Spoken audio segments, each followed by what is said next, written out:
Welcome to Suji's cooking channel. இன்னைக்கு நம்ம சேனல்ல hotel style mini rava uttapam recipe தாங்க பார்க்க போறோம். வாங்க அது எப்படி செய்யலாம்னு பார்க்கலாம். ஃபர்ஸ்ட் ஒரு பவுல் எடுத்து வச்சிருங்க. ஒரு கப் அளவுக்கு கெட்டி தயிர் எடுத்துக்கலாம். அதை இந்த பவுல்ல ஆட் பண்ணிடலாங்க. நல்லா கட்டி இல்லாம கலந்து விட்டுருங்க.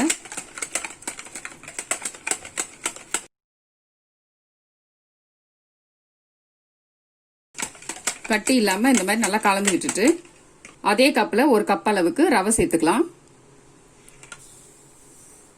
கூடவே கொஞ்சமா சால்ட் ஆட் பண்ணிடலாம். இதையும் நல்லாவே மிக்ஸ் பண்ணிடலாங்க.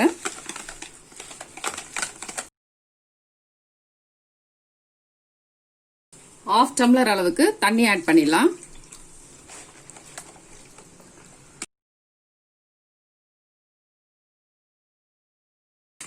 தண்ணி ஆட் பண்ணிட்டு நல்லா இந்த மாதிரி மிக்ஸ் பண்ணிட்டு ஒரு 10 மினிட்ஸ் இதை அப்படியே ஊற வச்சிடலாங்க. 10 மினிட்ஸ் ஆயிடுச்சு. மாவு நல்லாவே ஊறிடுச்சு. இது கூட ஒரு வெள்ளரிக்காய் எடுத்து சீடோடையே துருவி எடுத்துக்கோங்க. அதையும் இதில் ஆட் பண்ணிடலாம். ஒரு மீடியம் சைஸ் ஆனியன் ரொம்ப சின்ன சின்ன துண்டுகளா கட் பண்ணி வச்சிருக்கேன். அதையும் ஆட் பண்ணிடலாம். ஒரு கைப்பிடி அளவுக்கு கொத்தமல்லி ரொம்ப பொடிசா நறுக்கினது, 3 பச்சை மிளகாய், ஒரு பிஞ்ச் அளவுக்கு சோடா உப்பு, கொஞ்சமா மஞ்சள் தூள் எல்லாம் சேர்த்துட்டு நல்லா கலந்து விட்டுடலாம்.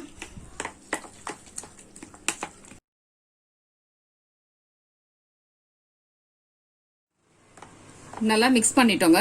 ஊத்தாப்பம் பேட்டர் ரெடி ஆயிடுச்சு. ஒரு பேன் சூடு பண்ணிட்டு ஊத்தாப்பம் சுட்டு எடுத்துடலாம்.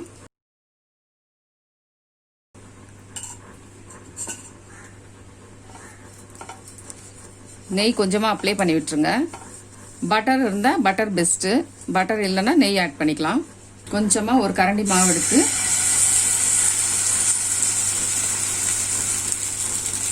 இந்த மாதிரி ஊத்திக்கலாம்.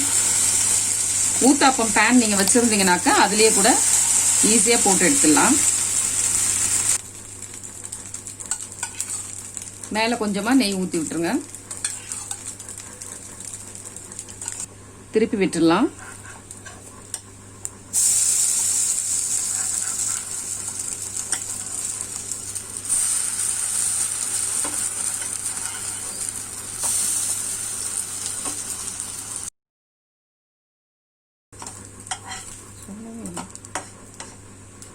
கொஞ்சமா கொத்தமல்லி வச்சிடலாம்.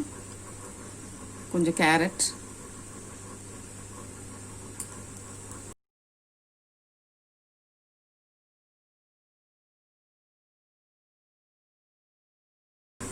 நெய் கொஞ்சம் விட்டுடலாம்.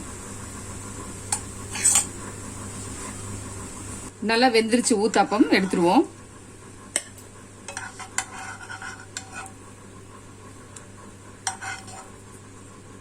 அவ்வளவுதாங்க. ரொம்ப சூப்பரா 10 நிமிஷத்திலேயே ஹோட்டல் ஸ்டைல்ல mini rava uttapam recipe ready பண்ணிட்டோம்.